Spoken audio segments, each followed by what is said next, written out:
Vamos a cambiar al español y quiero presentarles a la licenciada contadora Berta Luján.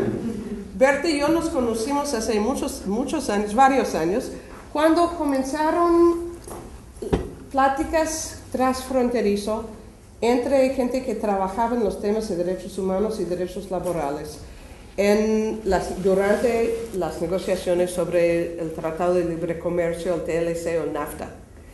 Antes de eso no había tanta comunicación directa entre organizaciones sindicales norteamericanas, mexicanas y canadienses, y uno de los beneficios que hemos tenido del TLC es que se abrieron canales de comunicación entre gente que de los dos lados de la frontera, las dos fronteras, entonces 3 lados, Canadá, Estados Unidos, México, están trabajando en las mismas luchas, en luchas paralelas, en que el bienestar de un grupo de trabajadores o grupos que han sufrido históricamente discriminación, como indígenas, como mujeres, deben coordinar, comparar sus situaciones para tratar de mejorar las condiciones para todos. Berta ha trabajado durante muchos años como directora del Frente Auténtico del Trabajo, un sindicato independiente que va a comentar a ustedes lo que era y es el FAT. Y después, cuando se eligió Andrés Manuel López Obrador como jefe del gobierno de la Ciudad de México, Berta formaba parte de su gabinete, un gabinete con equidad entre hombres y mujeres. Habían mitad hombres y mujeres encargados de los distintos departamentos de la ciudad. Berta tenía el gran honor y tarea de ser la controlora de la Ciudad de México, es decir, encargada de todos los asuntos financieros de lo que es el gran gobierno de la Ciudad de México. Ahora, después de las elecciones presidenciales el año pasado, Andrés Manuel López Obrador decidió formar su propio gabinete bajo el nombre del Gobierno Legítimo de México. Invitó a Berta Luján, siendo antes de ser controlora, activista destacada en los movimientos sindicales, de ser la secretaria del Trabajo en el Gobierno Legítimo de México. Entonces, para nosotros es un honor, un placer recibirla aquí en la Universidad de Chicago. Berta va a hablar como una media hora y después abrimos para preguntas y respuestas. Y la pedimos porque es el tema del curso nuestro, de hablar sobre el contexto de la situación de las mujeres en la Ciudad Juárez. Pero también yo creo que está dispuesta a contestar o platicar sobre otros temas relacionados. Entonces, sin más, Berta, muchas gracias. Bueno, gracias a todos, a todas por estar aquí, por esta oportunidad de convivir y poder dialogar sobre temas que a nosotros nos interesa mucho, no solamente que se conozcan en nuestro país, sino también fuera del país. Platicamos hace rato con algunos compañeras de origen mexicano, entonces pues es doble gusto saber que hay jóvenes estudiantes que se interesan en este tipo de cuestiones, ¿no? Porque seguramente esto denota una inquietud que puede llevar a un buen trabajo que esté relacionado pues con nuestra gente, con nuestro país, con nuestra nación, con lo que todos queremos que sea México. Hay una comunidad muy amplia aquí en Chicago que nosotros pudimos conocer en distintas ocasiones en las que hemos estado por aquí, algunas veces invitados por Susan, que es gente muy involucrada en la política local. Eso me ha llamado mucho la atención, pero también interesada en los temas de México y sobre todo en los temas de los mexicanos que están en Estados Unidos, los famosos migrantes, los ilegales, también los legales, los clubs, ¿no?, etcétera. Seguramente muchos de ellos estuvieron, por ejemplo, participando en la marcha del 1 de mayo, ¿no?, este martes pasado. Y bueno, da gusto porque es un acto en el que se participa en un país que no es nuestro, con demandas que son nuestras, pero que también tienen que ver con intereses comunes, con otros pueblos, con otros grupos de trabajadores, finalmente en una hermandad, ¿no?, que coincide en pues lo que son intereses de los trabajadores, intereses de todos, por lo menos los que estamos trabajando y luchando por un mundo mejor. Susan me pidió específicamente acercarme al tema de las muertas de Juárez, que es un tema que se ha venido ventilando mucho, ¿no?, en los foros internacionales, a nivel de los medios, incluso de los medios de comunicación. De repente Juárez, una ciudad fronteriza ubicada en el estado de Chihuahua, hace frontera con El Paso, Texas, se volvió muy famosa, pero qué lástima que se volvió famosa precisamente por esta situación, la de una serie de hechos violentos en contra de mujeres jóvenes, la mayoría de ellas trabajadoras, muchas de ellas también del sector de las maquiladoras. Son hechos que vienen de 1993 a la fecha, que se siguen repitiendo.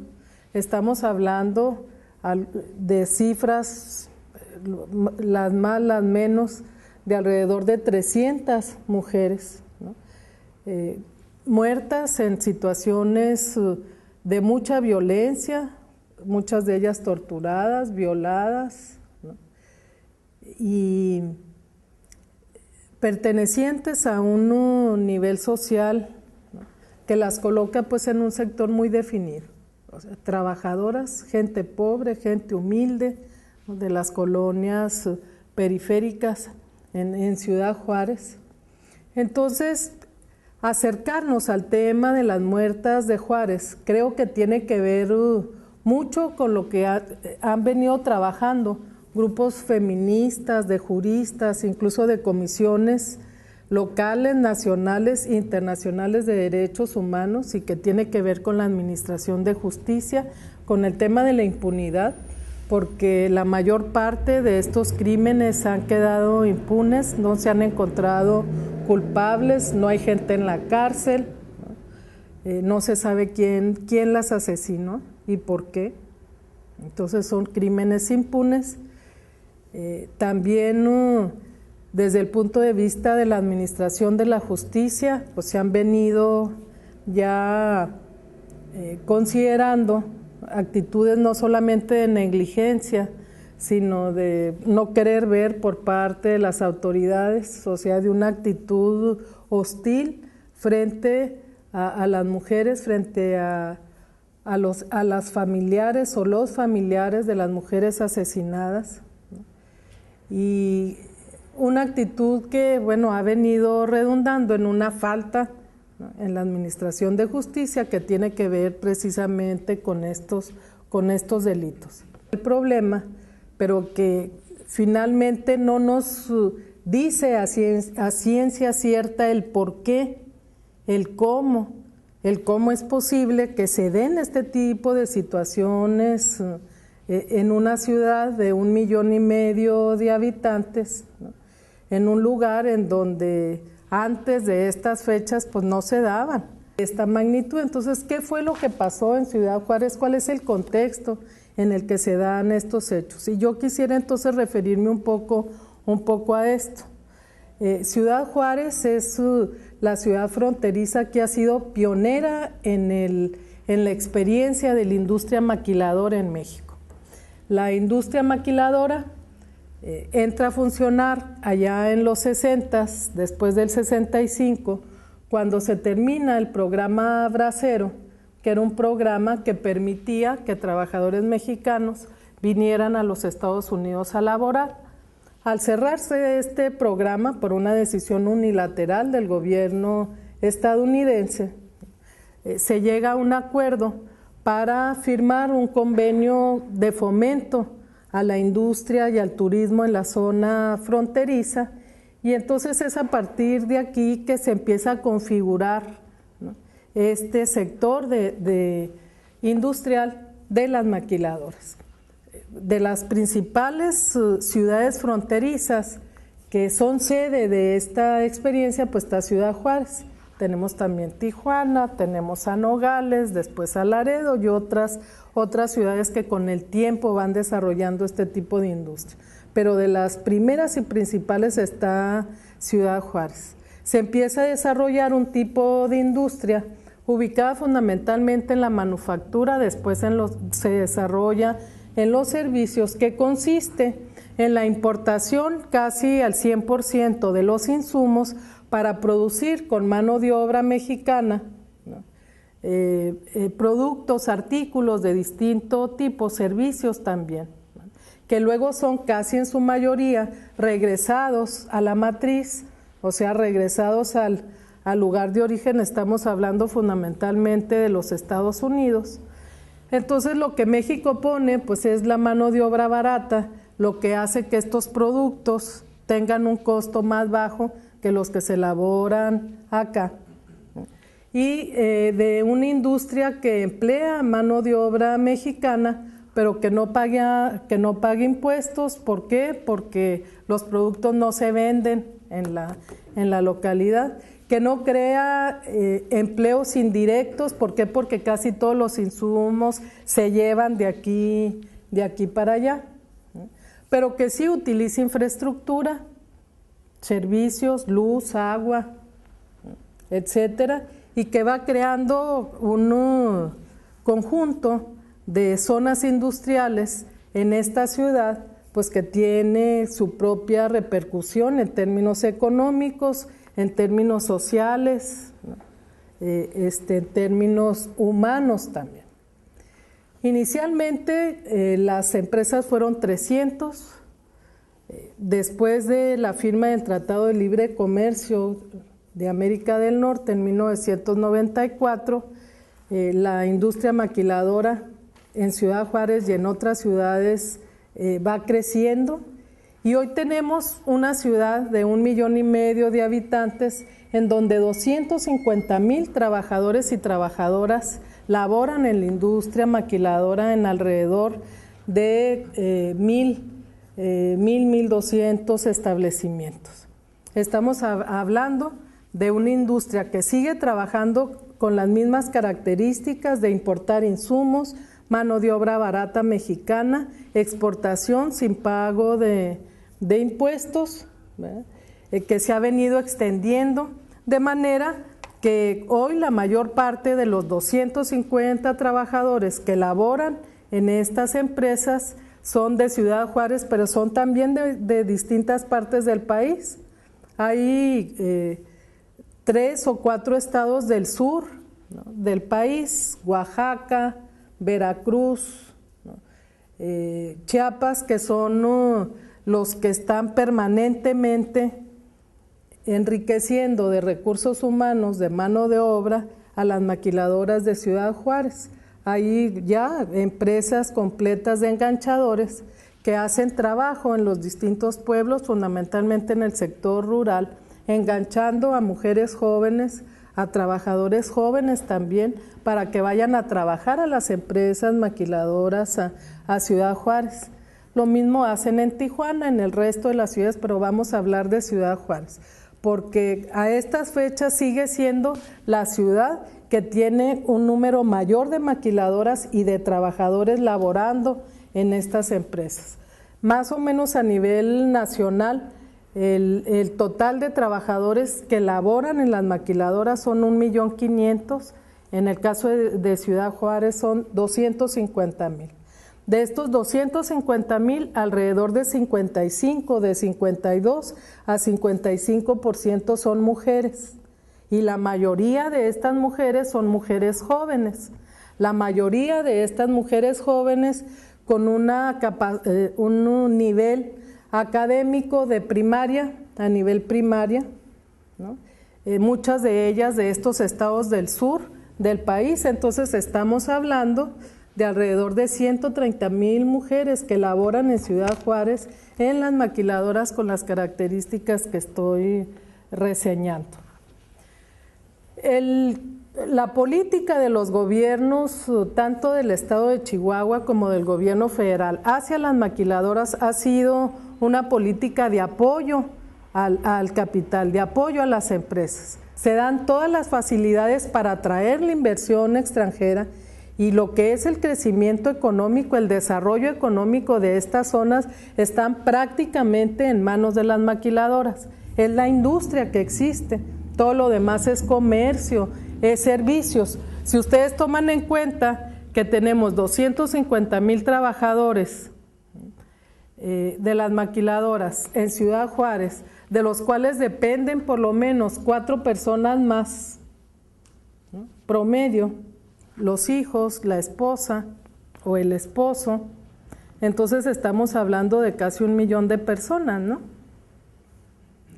Si la población total de Ciudad Juárez es de 1.500.000, pues entonces la mayor parte de la población en Ciudad Juárez depende de la industria maquiladora. Si esta industria no paga impuestos, estamos hablando de ciudades, y en particular de Ciudad Juárez, estamos hablando de una ciudad que tiene pocos recursos públicos, que vive fundamentalmente del apoyo que recibe de la Federación, pero que no tiene ingresos suficientes, para atender este boom de crecimiento económico en la ciudad, para crear infraestructura urbana, para tener servicios que atiendan a esta población, para tener simplemente aparatos de seguridad. Estoy hablando de estructura de seguridad, de policías, de jueces, etcétera, que puedan atender a una población de este nivel.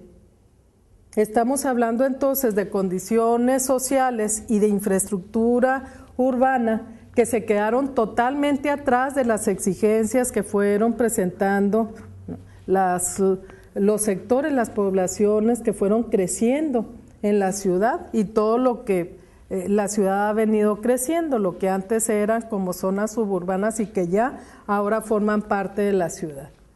No sé si alguno de ustedes conoce Ciudad Juárez o Tijuana. Bueno, si conocen Ciudad Juárez y la conocen más allá del puente o de la parte del centro, sino que si conocen la zona periférica, van a ver la ausencia total de planeación en el crecimiento de la ciudad, la cantidad impresionante de colonias sin servicios, sin agua, sin pavimento, sin luz, de cómo se han ido creando colonias enormes que albergan a una cantidad impresionante de personas, ¿no? En todo lo que es la periferia de la ciudad, en donde viven miles de personas en condiciones realmente infrahumanas. Y digo infrahumanas porque no solamente no cuentan con infraestructura, sino tampoco pues con transporte suficiente para poderse trasladar.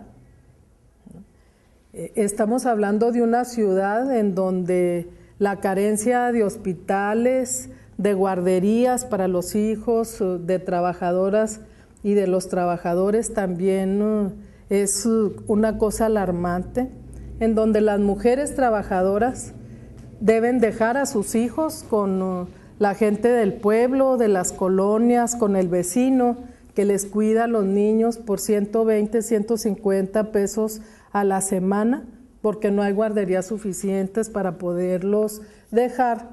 Estamos hablando de mujeres que trabajan muchas veces más de las 8 horas, que trabajan 10, 12 horas al día para poder completar un salario digno, salario que no alcanza con una jornada de 8 horas diarias.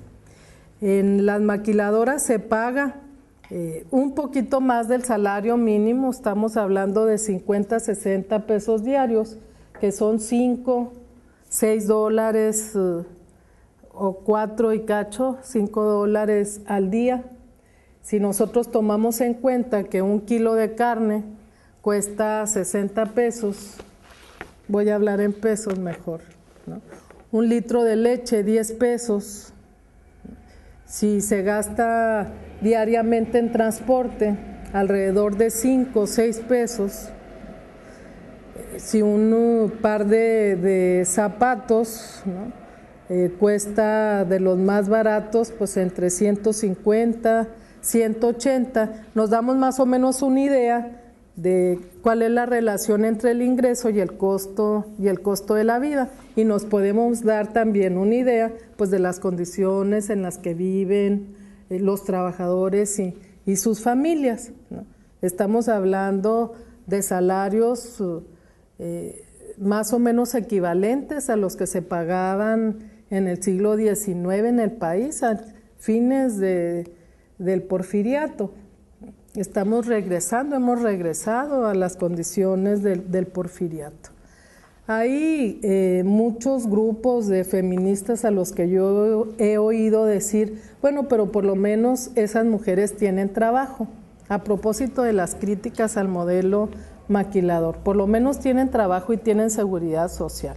Bueno, sí, si vamos a comparar las condiciones a lo que está peor que eso, ¿verdad? Al que no tiene trabajo, al que no tiene seguridad social, evidentemente que es un avance, pero no podemos desconocer que se trata de un trabajo que se presta, ¿no?, en condiciones que pudiéramos casi catalogar como de esclavitud. ¿Por qué? Porque la gente está sujeta a jornadas mayores, ¿no?, a una exigencia laboral que finalmente no le permite vivir dignamente. Estas mujeres que trabajan en las maquiladoras muchas veces tienen que desplazarse por lugares pues totalmente sórdidos, inseguros, ¿no?, a pie, en autobuses que las dejan lejos de donde ellas viven. Son mujeres que realmente se exponen, ¿no?, a riesgos que las llevan pues a una situación, ¿no?, que permite que esto que nosotros denominamos como el fenómeno de las muertas de Juárez pues se pueda dar y se pueda seguir dando. Hoy cuando se pregunta si esto ha parado, si la cuestión de los asesinatos ya es cosa del pasado o si todavía es una situación presente, evidentemente que es una situación presente. O sea, las condiciones en que viven estas 120,000 mujeres solamente en esta ciudad, en Ciudad Juárez, permiten que se dé una situación de inseguridad que finalmente provoca lo que nosotros estamos viendo. Entonces, pensar solamente en locos, en paranoicos, en gente, ¿no?, en criminales, como los que vemos en las películas, que son machistas, que tienen fijaciones y que por esos problemas mentales se provocan estas muertes, creo yo que es quedarse como muy atrás de las condiciones reales, de las condiciones sociales que permiten que esta situación de inseguridad para las trabajadoras se dé. Si no tenemos policías, si no tenemos transporte público seguro, si las trabajadoras viven a una distancia que las obliga a caminar a deshoras o a horas X, ¿no?, para poder llegar a sus casas, en fin. Si no hay condiciones en una ciudad segura, pues entonces lo que nosotros tenemos son condiciones de violencia estructural, de violencia permanente, que van a provocar o muertes o cualquier otro tipo de condiciones de violencia contra las personas. Cuando se pregunta uno, bueno, ¿son solamente las mujeres las que son asesinadas en Ciudad Juárez? ¿Qué pasa con los hombres? No, también hay asesinatos de hombres, también los hay, pero en el caso de Juárez es la cuestión de las mujeres lo que ha detonado como una repulsa internacional y que ha permitido poner también el ingrediente que tiene que ver con el machismo y que tiene que ver pues con una actitud particular en contra de las mujeres, niñas, jóvenes, adultas, que se expresa en el caso de Ciudad Juárez. Hay un trabajo, un libro que realizaron algunas gentes acá de Estados Unidos y de México, que se llama Enfrentando la globalización, dice Respuestas sociales a la integración económica de México, que trae una parte de ejemplos sobre esto que viven las mujeres en Ciudad Juárez, que yo lo quise traer porque me pareció como muy representativa de lo que es esta situación. Dice, los salarios reales de la industria manufacturera nacional han caído más del 12% desde 93, dice. El poder adquisitivo ha tendido a la baja. Los porcentajes reconocidos en las cifras oficiales se traducen en realidades cotidianas que para trabajadoras y trabajadores significan reducir el consumo, extender las jornadas de trabajo o buscar ingresos alternativos, como cuenta Antonia. Cuenta Antonia, trabajo en Modern Technology. Mi esposo me abandonó, tengo 6 hijas, la mayor tiene 13 años. Mi jornada laboral es de 40 horas. Mi pago neto es de $396.50 a la semana. Tengo que pagar la mensualidad de mi terreno, así que guardo $112.50 cada semana. Mis hijas se quedan solas todo el día, no van a la escuela, la mayor se hace cargo de ellas. Cuando tengo oportunidad les compro zapatos y ropa usada. Casi no tengo muebles, solo la estufa, una cama y una pequeña mesa. La comida no alcanza. La única manera en que puedo comprar leche, algo de fruta y a veces carne es cuando trabajo sábados, domingos y algún día entre semana tiempo extra. Pero por tanto trabajar, tengo a mis hijas muy descuidadas. A veces me desespero. No sé qué hacer para salir de esta situación. Cuentan otras situaciones, por ejemplo, la forma como algunas mujeres consiguen ingresos adicionales a su salario. Dice, por ejemplo, en la empresa Magnatec se realiza una rifa semanalmente. Esta consiste en la venta de boletos entre los trabajadores y principalmente entre los empleados de confianza. El ganador tiene derecho a tener relaciones con la mujer rifada. Ella gana el monto reunido, que alcanza hasta $2,500 por una noche, es decir, unas 50 veces el salario mínimo. Por supuesto, el precio del boleto de la rifa está condicionado a la belleza y juventud de la mujer en cuestión.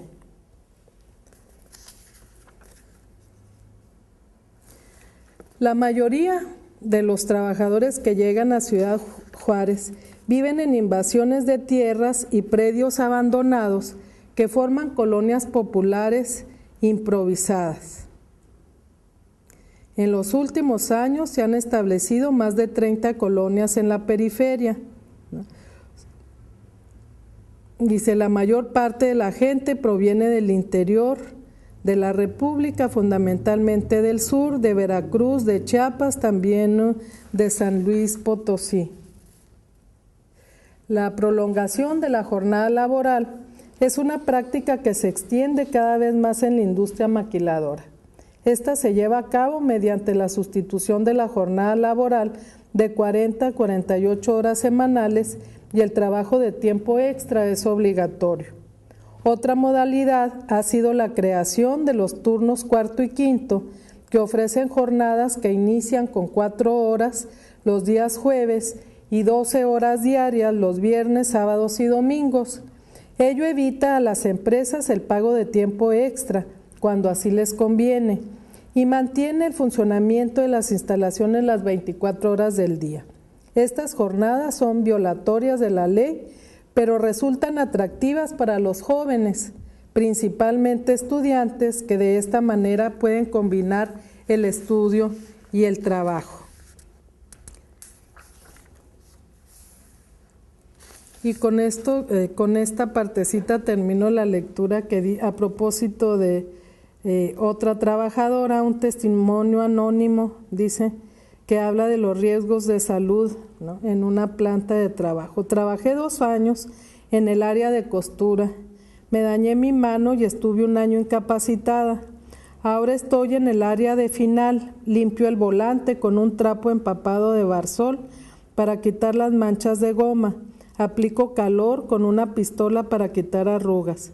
Mi cuota de producción es de 65 volantes por turno, pero solo alcanzo a hacer 45. Siento molestias al estirar la mano para tomar el volante. Se me duermen fácilmente los dedos, me duele todo el brazo derecho, el cuello, la espalda. Tengo que tomar pastillas, a veces hasta cada 4 horas. No puedo hacer mis labores de casa, se me caen los objetos de la mano. Tampoco puedo lavar la ropa ni cargar cosas pesadas. Llego a la casa enojada, me siento un inútil, me deprime mucho estar así, lloro mucho.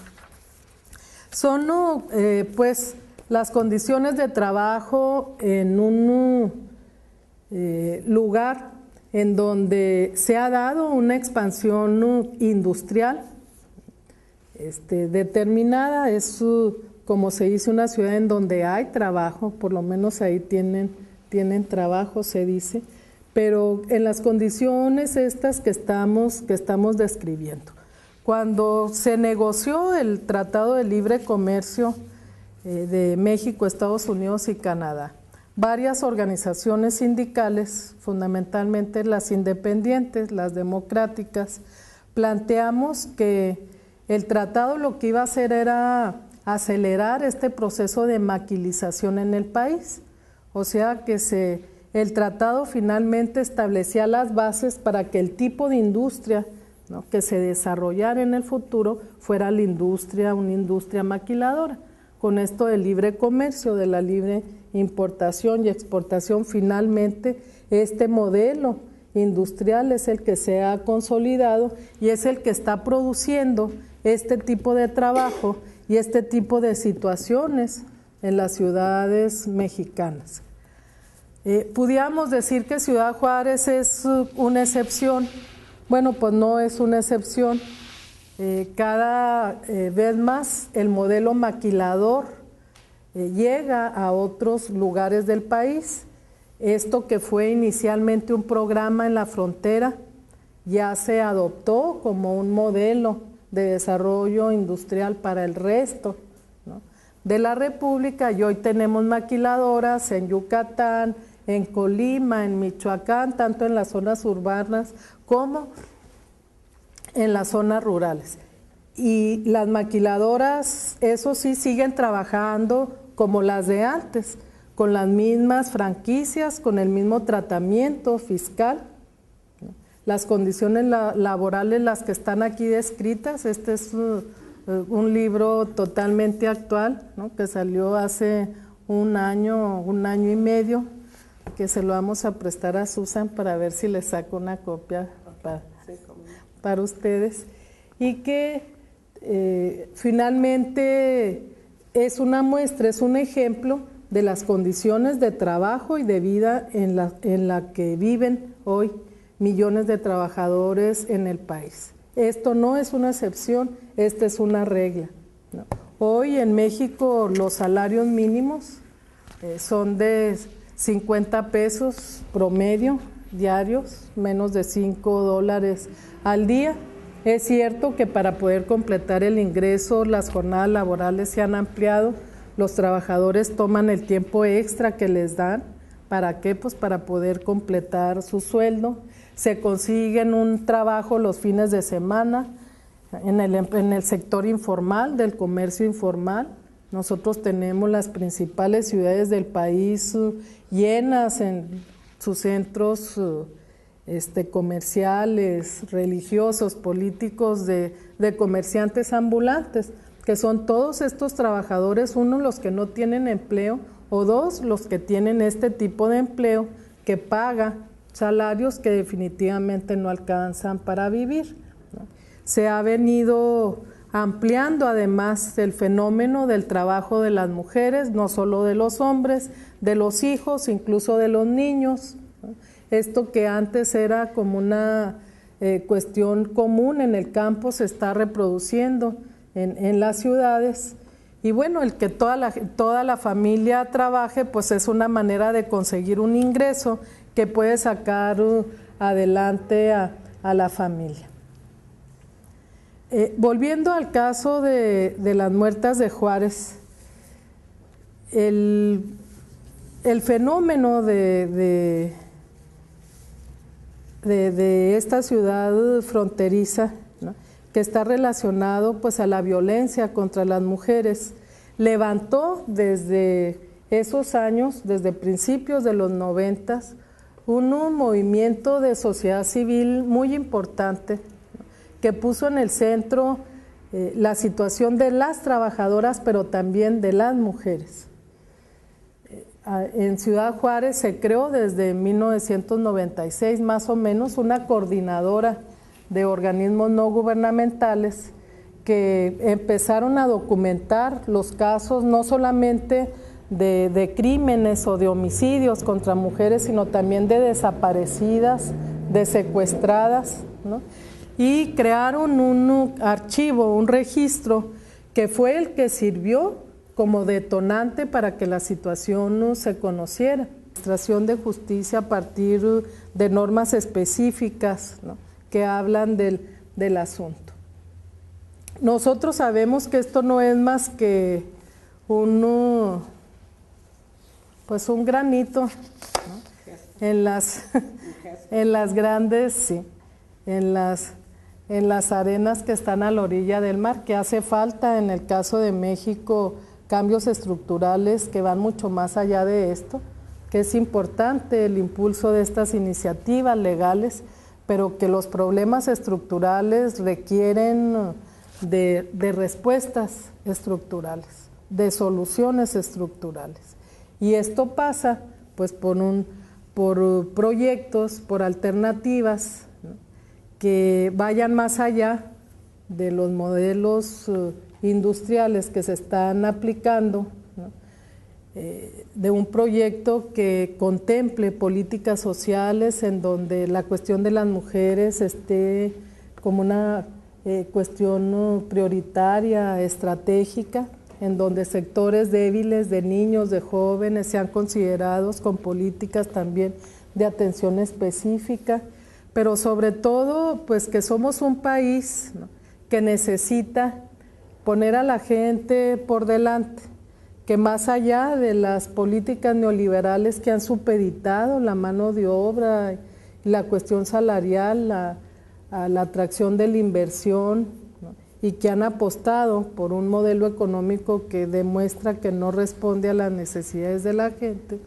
pues que necesitamos cambios y que necesitamos otras cosas. Repito, poniendo a la gente por delante. Este sería el planteamiento inicial. Voy a dejar yo algunos de estos documentos que los pueden a ustedes retroalimentar mucho más en estos temas. Y bueno, estaríamos abiertos a que si hay preguntas o comentarios sobre todo esto. O sea, yo creo que hay varios factores, ¿verdad? Uno de ellos pues es la persistencia de un patrón cultural machista, misógino, obviamente. El hecho, por ejemplo, de que al frente de las principales instituciones de administración de justicia haya puros hombres, ¿no?, da también una idea, ¿no?, de qué está detrás de todo esto. Pero creo que ese es un factor. Hay otro factor que tiene que ver con esto de la desintegración del tejido social, ligado a la migración. En el caso de Ciudad Juárez estamos hablando de migrantes internos. La mayor parte de los trabajadores en las maquilas vinieron de otro lado, no son de Ciudad Juárez. La Ciudad Juárez finalmente fue el asiento de las maquiladoras, pero que se ha venido retroalimentando con el trabajo de núcleos importantes de trabajadores del sur del país. Yo hablaba de los enganchadores en Veracruz, en Chiapas, en otros estados, ¿no?, que andan ofreciendo el trabajo en Ciudad Juárez y ponen transporte para llevar a la gente allá. La maquiladora además ha sido un sector que ha permitido la incorporación de la mano de obra femenina, fundamentalmente. Desde que la maquila inicia, el porcentaje de mujeres trabajadoras es mayor que el de los hombres y todavía se mantiene, aun cuando ha ido bajando. Entonces es una concentración de mujeres, ¿no?, y de mujeres jóvenes, decía, con poca instrucción, desarraigadas de su familia, porque emigraron, llegaron a Ciudad Juárez y se acomodaron con el amigo, con la prima o en cualquier casa que encontraron, o se juntaron con otras, en fin, del mismo pueblo, pero hay un desarraigo familiar. Si a esto le sumamos que en Ciudad Juárez el 38% de los hogares están encabezados por mujeres, o sea, el 38% de las familias tienen como cabeza a una mujer, que es exactamente el mismo caso que tenemos en el Distrito Federal. A mí me llamaba muchísimo la atención esto.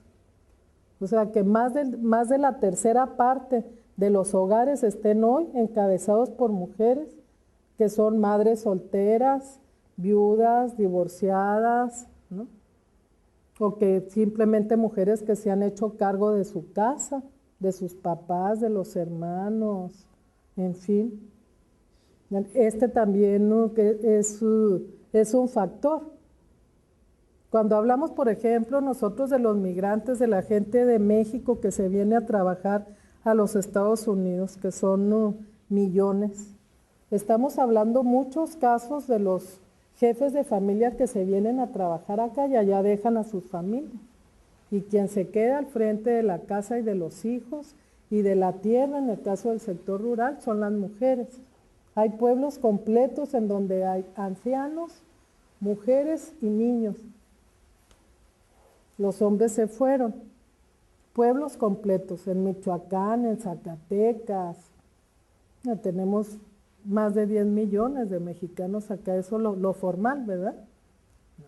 Entonces, si nosotros juntamos todas estas piezas, yo creo que vamos a encontrar el porqué.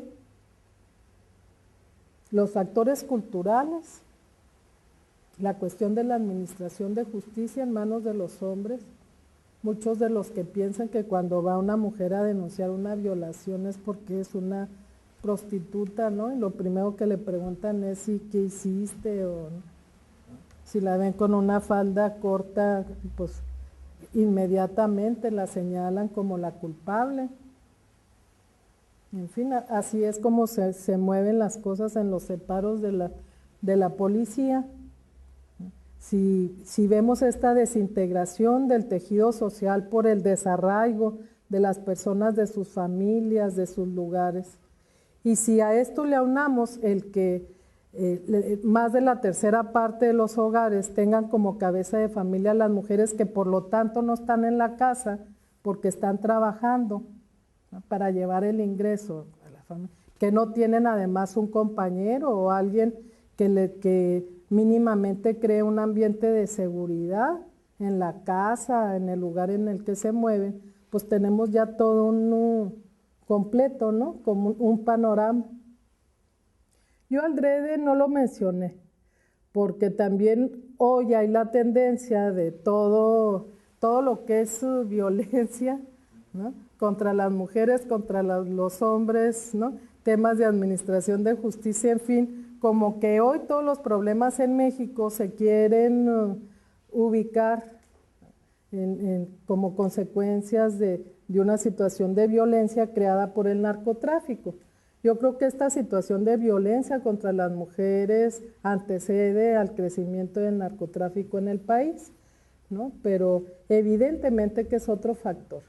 Y en el caso de las ciudades fronterizas, y Juárez es una muy importante, bueno, pues se trata de un corredor por el que sale droga, entra dinero, es una ciudad además con una población inestable, muy importante, de gente que está dedicada precisamente a cuestiones ilegales, entre narcotráfico, contrabando de armas, de personas, etcétera. Así es ya la zona fronteriza, y estos factores pues indudablemente que inciden también, ¿verdad? Ahora, si a mí me preguntaran si la violencia contra las mujeres que viene dándose desde hace 14 años es provocada por el narcotráfico, pues yo diría que no, ¿verdad? Por eso hice el énfasis más bien en los factores que considero que inciden fundamentalmente en el problema. Pero obviamente el narcotráfico y la situación que vive hoy el país empiezan a ser un detonante importantísimo. Bueno, a nivel de lo que son las acciones de violencia en los últimos 4 meses en el país, de enero para acá, cada día tenemos X número de muertos de manera violenta, por venganzas, por ajuste de cuentas, o sea, muertes que tienen que ver directamente con la cuestión del narcotráfico. O son del lado de los policías, los jueces, las autoridades, o son del lado de los delincuentes que pertenecen a alguna de las bandas. Entonces estamos viviendo una guerra de mafias, de ajustes de cuentas, en donde pues aparecen todos los días en los periódicos los muertos, ya nomás los contamos, ya nos faltan dedos de la mano. Pero tiene toda la razón. La violencia doméstica es un problema real, cotidiano y permanente. Todos los centros, en el caso del Distrito Federal, que es lo que me tocó ver a mí de manera más cercana, no alcanzaban albergues ni centros para atender el número de problemas provocados por esta situación, ¿no? El deterioro económico y social trae consigo también una especie de deterioro moral, ¿no?, que ha llevado al incremento de la violencia intrafamiliar contra las mujeres, pero también contra los niños, ¿no? Entonces, este tipo de violencia existe y es muy poco castigada. Es casi un milagro el que una mujer se atreva a ir a denunciar al esposo porque la golpeó, porque la dañó o porque golpeó o hirió a los hijos. Hay un patrón cultural que de alguna manera impide que esta acción de las mujeres se provoque. Entonces,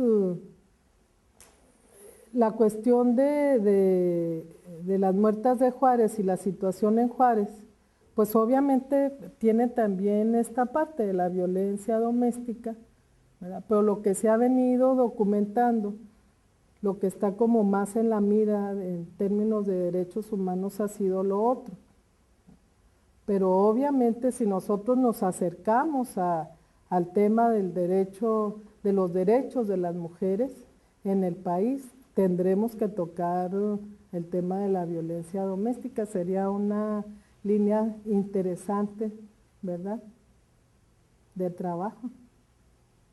En realidad la denuncia y el trabajo más fuerte alrededor de este tema ha venido de las organizaciones civiles, de los familiares, ¿no?, de las muertas o de las desaparecidas.